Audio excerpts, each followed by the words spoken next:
बाबा साहब डॉक्टर अम्बेडकर उस समय पर कोट पैंट और टाई लगाकर रहते थे, जिस समय पर इस देश के बड़े नेता लंगोटी में और धोती में रहते थे।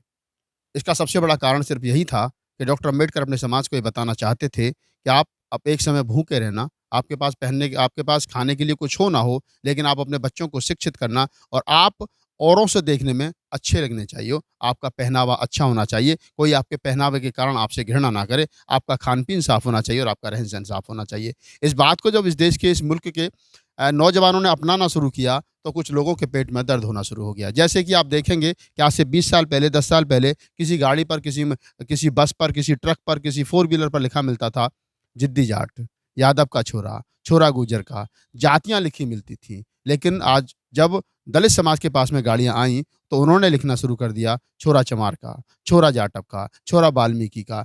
अब इससे टकराव की स्थिति पैदा हुई।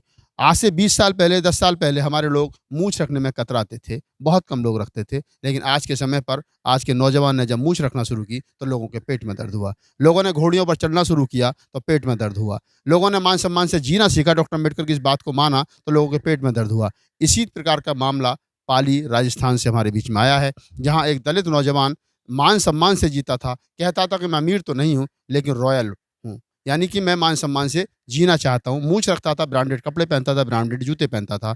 इसी बात से तंग आकर, परेशान होकर, इसी बात से जल करके, जलिस के कारण सवर्ण समाज के लोगों ने उसकी हत्या कर दी। आखिर ऐसा होता क्यों और ऐसी सोच क्यों बनती है कि दलित समाज के नौजवानों के ऊपर अक्सर इस प्रकार की घटनाएँ अक्सर आए दिन देखने को मिलती है।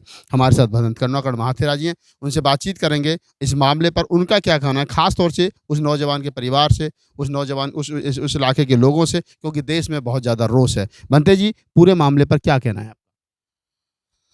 राहुल जी, इस देश का जो सामाजिक ढांचा है, इतना अड़ियल और सड़ियल है। यहाँ पर अमीर गरीब हो सकता है, गरीब अमीर हो सकता है, लेकिन ब्राह्मण अछूत नहीं हो सकता, अछूत ब्राह्मण नहीं हो सकता। जो हमारा लोकतंत्र का जो मंदिर है, जिसे हम संसद कहते हैं, जातिवाद वहां पर भी है। ये बड़े-बड़े आईएएस और आईपीएस हैं, इनके बीच में भी जातिवाद है। जो बड़े-बड़े कार्यालय हैं, वहां भी जातिवाद है। ये लोग संविधान की समीक्षा तो करना चाहते हैं, लेकिन इस देश में जो कमजोर हो रहा है, इस देश में जो जातिवाद है, उसके लिए कभी आज तक न बिल लाया गया है, न उसके बारे में संवैधानिक कोई चर्चा हुआ है, न उसके बारे में कभी संसद में कभी क्वेश्चन उठा है।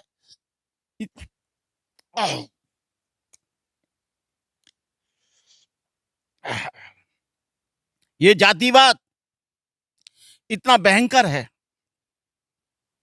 ये कोई आज नहीं है। और मुझे ऐसा लगता है कि यदि 2024 में ये बीजेपी आ जाती है, तो उन आरएसएस के लोगों ने और हिंदू संगठनों ने अपना एक संविधान बना लिया है और पार्लियामेंट भी नया बन रहा है।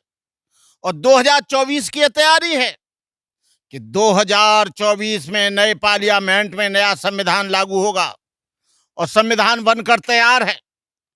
और उस संविधान का मूल कारण होगा जातिवाद, वर्ण व्यवस्था, ऊंच नीच, छुआछूत, एक आदमी ऊंचा, एक आदमी नीचा। और वही जो 100-200 वर्ष पहले जो व्यवस्था थी मनु की, मनुवादी व्यवस्था, मनुशास्त्र, वही आ जाएगा जो 4 वर्ण व्यवस्था थी कि ब्राह्मण शिक्षा लेगा और देगा, क्षत्रिय हथियार रखेगा और वैश्य जो है धन संग्रह करेगा। शूद्र की अपनी कोई संपत्ति नहीं होगी, शूद्र का अपना कोई सम्मान नहीं होगा, शूद्र का अपना कोई घर नहीं होगा, शूद्र अच्छे कपड़े नहीं पहन सकता, शूद्र मूछें नहीं रखा सकता, शूद्र धन संग्रह नहीं कर सकता, शूद्र दूध नहीं पी सकता, शूद्र जो है कोई भी अच्छा मकान या अच्छा दुकान में नहीं चल सकता, शूद्र कोई व्यापार नहीं कर सकता। ऐसा आएगा। और ये जो दलित समाज के लोग जो आज आईएएस बनकर, आईपीएस बनकर, डॉक्टर इंजीनियर बनकर जो ऐंठे फिर रहे हैं, जो इनकी ऐंठ, आज ये अपने आदमी को ही नहीं पहचानते हैं, लेकिन आने वाले समय में इनके आने वाली पीढ़ियां वहीं पर पहुंच जाएंगी जो 100 बरस पहले थे। आज मूछ रखा रहे हैं तो गोली मारी जा रही है, घोड़ी पे बारात निकाल रहे हैं तो उसमें तलवारें चला रहे हैं, कोई मंदिर में जा रहा है तो उसको लात मार के भगाया जा रहा है, कोई होली में जा रहे हैं तो होली पे दुश्मनी निकालने के लिए उसको जलती आग में झोंका जा रहा है। मैनपुरी में वाल्मीकियों के घर पे आक्रमण हो गया। ये केवल एक ही चीज है, जातिवाद। और जो यहाँ के ग्रंथों ने जो व्यवस्था दी है और जो गली सड़ी व्यवस्था है जो वो पढ़ रहे हैं, उनके दिमाग में वो जो वायरस घुस गया है, उनके दिमाग में जो ऊंच नीच का कीड़ा भी घुस गया है। ये एकदम हत्याएं नहीं होती हैं, एकदम जुल्म नहीं होता है, एकदम अत्याचार नहीं होता है। वैसे तो ये छुआछूत मानते हैं, लेकिन एक दलित की लड़की के साथ जब बलात्कार करते हैं तब ऊंच नीच नहीं होती। दलित बहन बेटियों की इज्जत लूटते हैं तब ऊंच नीच नहीं होती। मैं इस देश के लोगों से, इन समाज के लोगों से ये कहना चाहूंगा, इस चंद्रशेखर से भी कहना चाहूंगा, बहन मायावती से भी कहना चाहूंगा, और जो बीएसपी के कोऑर्डिनेटर और बड़े बड़े प्रभारी और एमपी एमएलए उनसे भी कहना चाहूंगा कि भारत में जहां जहां जुल्म हो रहा है और जो 10 चुनकर आए हैं बहुजन समाज पार्टी के संसद सदस्य, वो भी उन स्पॉटों पर जाएं जिससे दलित समाज और बैकवर्ड का मनोबल खड़ा हो। अभी एक यादव को मार दिया गया गोरखपुर में, अभी उसके परिवार के लोगों को खींच कर ले गए, वहां पर मार दिया, फैजाबाद में मार दिया। मैं कोई समाज को भड़काने की बात नहीं कह रहा हूं, मैं इनकी इज्जत की बात कर रहा हूं कि इनको सम्मान कब मिलेगा। जब देश स्वतंत्र हो गया 26 जनवरी सन 1950 को वो संविधान लागू हो गया, लेकिन संविधान का एक भी आर्टिकल 14 से लेके 15, 15 से लेके 16, 16 से लेकर 18 तक कोई भी संविधान का एक भी आर्टिकल ईमानदारी से लागू नहीं किया।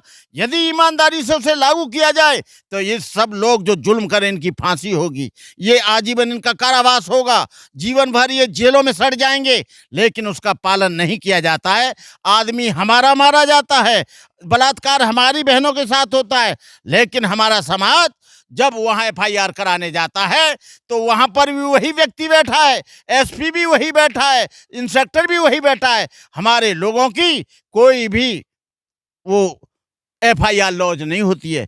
और उसका अभी वो लाश रखी थी वहां पर पाली में, लेकिन उसका पोस्टमार्टम अभी तक नहीं किया गया। उसको गोली से नौजवान को भूस दिया। यदि मोछ रखाते तो मुंह तुमने कोई पेटेंट कर ली है, मुंह क्या तुम्हारे बाप की बपती जागीदारी है, क्या घोड़ी तुम्हारी मौसी लगती है, क्या तुम इस देश में रहना चाहते हो? ये देश में, यदि हम इस देश की सरकार को आगाह करना चाहते हैं, यदि इसी तरह से रहा तो इस देश में भयंकर स्थिति पैदा हो जाएगी। और ये देश जो है पूरा का पूरा वैसे यूरेशिया हो रहा है, यूक्रेन हो रहा है, आपके ये हो रहा है।